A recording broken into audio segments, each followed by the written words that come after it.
Working my whole life believing that success was everything was the biggest mistake I ever made. At 79 years old, I can say bluntly, this idea destroys more than it builds. I spent decades convinced that arriving home tired, with no time left, and no conversation was a sign of responsibility, honor, and victory. They said I was strong, dedicated, tireless, and I believed it. I believed that giving up moments, people, and feelings was a fair price to pay. The problem is that nobody warns you that this price is non-refundable. While I was chasing results, I repeated the same phrase every day. It's for them, it's for the future, I'll make up for it later. What I didn't realize, or pretended not to realize, is that later never comes the way we imagine. Time holds nothing for those who keep postponing. It simply passes, and it takes with it what you thought would be there waiting for you. Today, looking back, I see that the success I so fiercely championed demanded something in return, and it demanded it silently. At first it seemed small, a missed dinner, a postponed conversation, a justified absence, but that's just the beginning, because there comes a moment, and it always arrives, when you realize you've gained everything and lost what truly mattered. And that's exactly when the story begins to change. And now, let me ask you something completely honestly. How many important things have you put off believing you were doing the right thing? How many times have you convinced yourself that work, obligations, and the rush of daily life justified your absence? This story isn't just about me. It's about decisions that seem right today, but exact a high price tomorrow. So, stay with me until the end, because what comes next might change how you see your own life. If this topic has touched you in any way, subscribe to the channel now so you don't miss the next parts. And write in the comments what city you're watching from. This conversation didn't happen by chance. Working my whole life believing that success was everything didn't make me a winner. It turned me into someone absent without realizing it. That's the hardest truth I can tell you at 79 years old. For decades, I confused effort with love, presence with provision, and sacrifice with virtue. I believed that the harder I worked, the more right I was. After all, that's what everyone said. That's what society applauded. The man who never stops, who endures everything, who puts work above everything else has always been seen as an example. And I bought into that idea without questioning it. From a young age, I was taught that resting was a sign of weakness, that free time was wasted, and that saying no to work was a lack of ambition. So I said yes to everything. Yes to overtime. Yes to busy weekends. Yes to arriving late. Yes to promising to be there tomorrow. And little by little, I started calling this responsibility. I truly believed I was doing the right thing. I believed that giving up important moments was an investment in the future. The problem is that nobody explains that this type of investment accrues high interest and doesn't accept returns. While I was chasing goals, results, and recognition, I kept neglecting small things. Things that seemed small, even if only small. A conversation that could wait. A dinner that could be rescheduled. A request for attention that I dealt with hastily. Nothing seemed serious in isolation. The mistake wasn't in one big act, but in the daily repetition of these choices. Every absence was justified. Every postponement was reasonable. Every silence was temporary. At least, that's what I told myself. Success, the way I was taught, never seemed dangerous. On the contrary, it seemed safe, admirable, necessary. People praise you when you work too hard. They call you a warrior, an example, someone who never stops. And that feeds the ego. It makes you believe you're on the right track, even when something inside you starts to feel strange, a discreet emptiness, almost imperceptible at first, a weariness that doesn't go away, a feeling that something is out of place, but that you ignore because you can't stop now. I used to say I was tired, but it wasn't just my body. I used to say it was a lack of time, but the time always existed. I just chose to spend it elsewhere. The truth is, working too much numbs you. It keeps you busy enough not to feel what you're losing. While you're running, you don't notice who's falling behind. And when you do notice, it's usually too late. The biggest misconception is thinking that success is something that can be built without emotional cost. It's not. Every choice excludes another. Every priority reveals what truly matters. And I prioritized things that could be replaced, believing that people would always be there. That's the point nobody talks about. Money can be recovered. Time cannot. Recognition can be relocated. Relationships cannot. For a long time, I believed that it would be enough to compensate later, that one day I would have more time, more calm, more presence. That one day turned into years. It became a habit. It became silence. And success continued to grow while something invisible diminished. The problem is that no one teaches you how to measure this loss. There is no alarm, no clear warning. There is only routine pushing you forward, while the essential becomes increasingly distant. Today, when I look back, I understand that the mistake wasn't working. The mistake was putting work above everything else without questioning it. It was accepting a definition of success that didn't include people, connections, real moments. It was believing that being needed at work was more important than being present in life. This belief seems logical when you're in the midst of it. Only later do you realize the damage. And maybe you're listening to this now and thinking that it was different for me, that it will be different for you. I used to think that way too. Everyone thinks that way. That's why this story matters, because it begins exactly where many people still are. And what comes after that belief is something that changes everything. The moment everything changed wasn't a tragedy, nor a great loss foretold. It was something simple, almost too silent to be taken seriously at first glance. I arrived home after another long day, tired as always, and realized that no one was waiting for me. The house was tidy, clean, organized, but empty of presence. It wasn't the first time this had happened, but it was the first time I felt it. And when you feel it, you can't pretend anymore. That day, there was no argument, no demands, no dramatic scene. There was silence, a different kind of silence, heavy, definitive. I sat down, dropped my things, and realized that everything I had achieved was there with me, and nothing that truly mattered was there. It was at that moment that something began to break inside me. It wasn't quick. It was a slow but irreversible crack. Until then, I always found excuses. I always had a ready explanation. It's just a phase. It gets better later. I can't do it now. And these phrases work for a long time. They work until the day you realize they no longer explain anything. They only hide things. At that moment, I understood that it wasn't a lack of time. It was a choice. It always has been. I realized that people were drifting away without fighting, without complaining, without asking for explanations. They simply learned to live without me around. And that hurts more than any confrontation, because there's nothing concrete to blame. There's no visible culprit. There's only the natural consequence of a constant absence. Nobody abandons someone overnight. People give up little by little.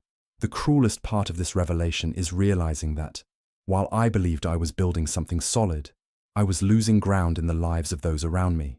And I lost it without realizing it. There wasn't a clear warning saying, "You're going too far." There were only small, repeated signs, ignored. And I ignored them all because I was too busy doing what I thought needed to be done. That day, I tried to remember the last time I was truly present. Not physically, but genuinely. Without rushing, without my cell phone, without thinking about my next appointment. And it was hard to remember. That difficulty was the shock. Because when you can't remember the last real moment, it's a sign that it's been a long time. I understood then and there that success doesn't fill empty space. It occupies your schedule, your thoughts, your energy, but it doesn't fill your absence. It doesn't talk to you at night. It doesn't sit beside you. It doesn't notice when you're tired in a different way. Everything I thought I was guaranteeing proved useless at that moment. It was at this point that the question began to haunt me. When exactly did this get out of control? And the answer didn't come with a date, nor with a specific event. It came with the understanding that it happened gradually, day after day, always with good intentions and bad priorities. It wasn't one big mistake. It was a sequence of small wrong choices that seemed right. This revelation changes everything, because it shatters the illusion that there is still infinite time. Time exists, but it doesn't wait. It moves forward even when you're convinced you're doing your best. And when you realize what you've truly lost, You can't go back to the previous point. You can understand, you can accept, but you can't undo it. From that day on, I stopped wondering how much I had achieved and started wondering how much I had left behind. And that question isn't comfortable. It doesn't bring relief. It brings awareness. And awareness, when it comes late, weighs heavily, because it shows that what seemed like a necessary sacrifice was, in fact, a constant distancing that no one had the courage to interrupt. That was the breaking point, the moment when success stopped looking like a victory and began to reveal its true cost. And when you see that cost, you can no longer pretend you don't see it.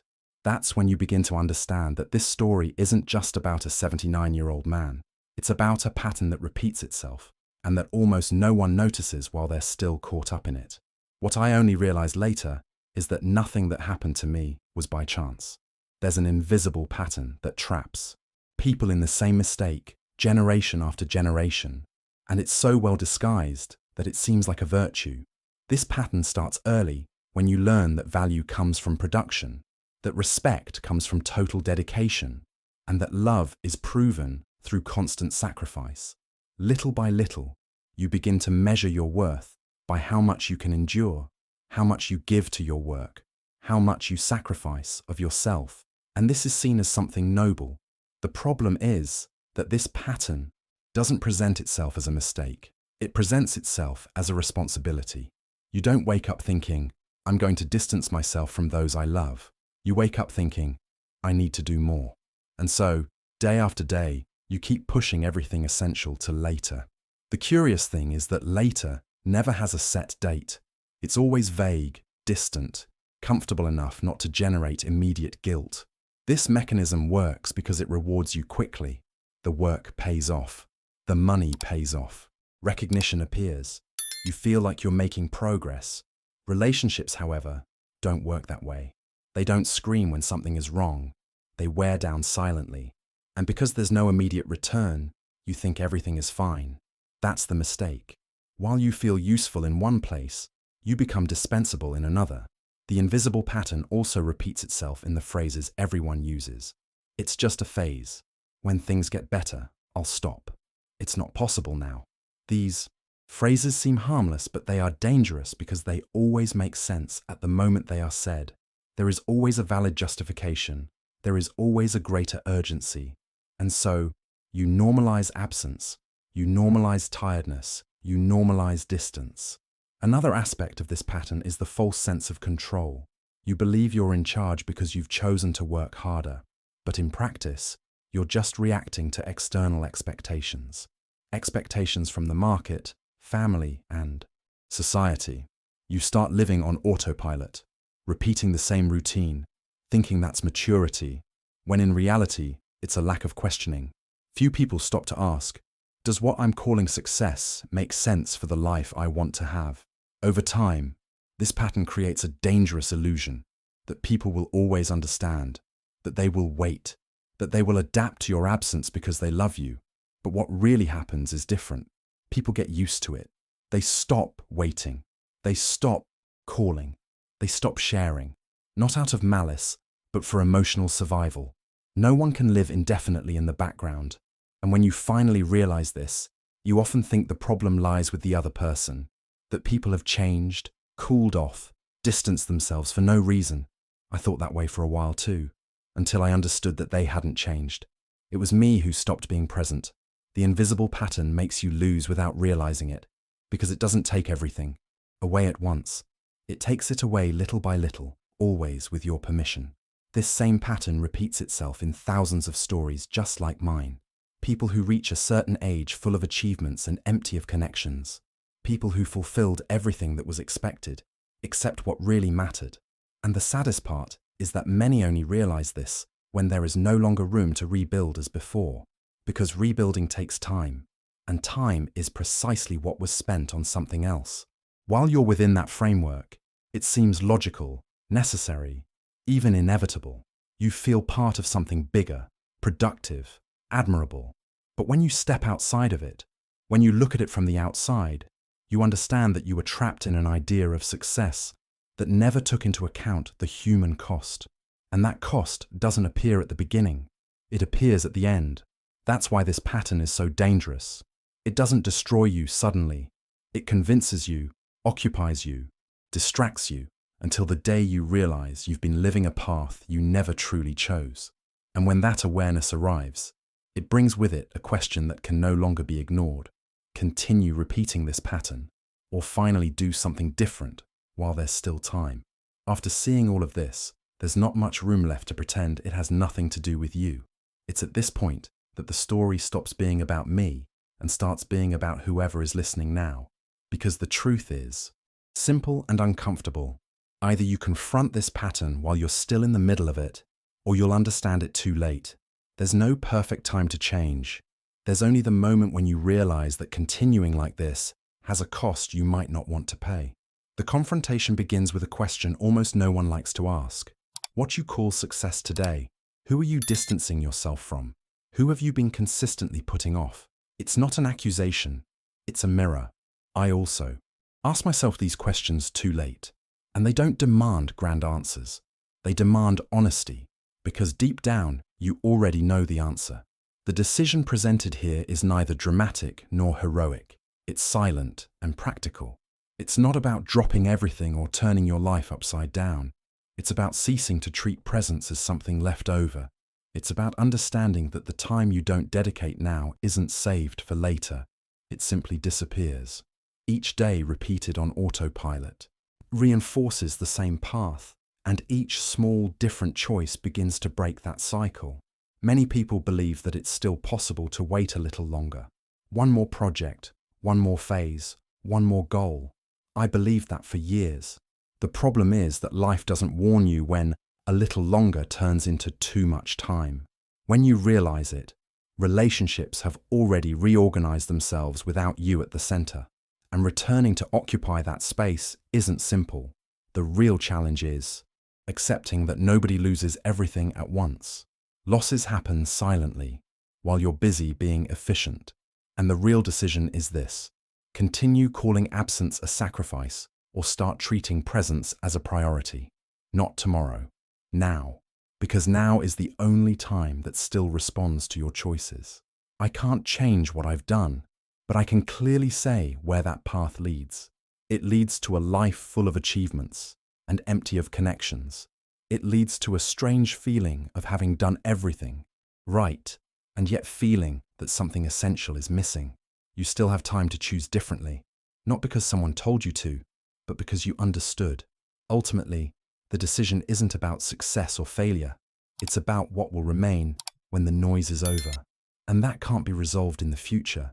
It's resolved in the small decisions you make now, while there's still someone to be present, while there's still conversation, while there's still connection.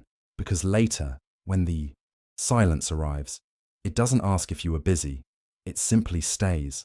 Perhaps this story resonated with you because on some level, it also speaks to your own life, not as an accusation, but as a warning. Time waits for no one, and the choices that seem small today build tomorrow without asking permission. If something here made you think, react now.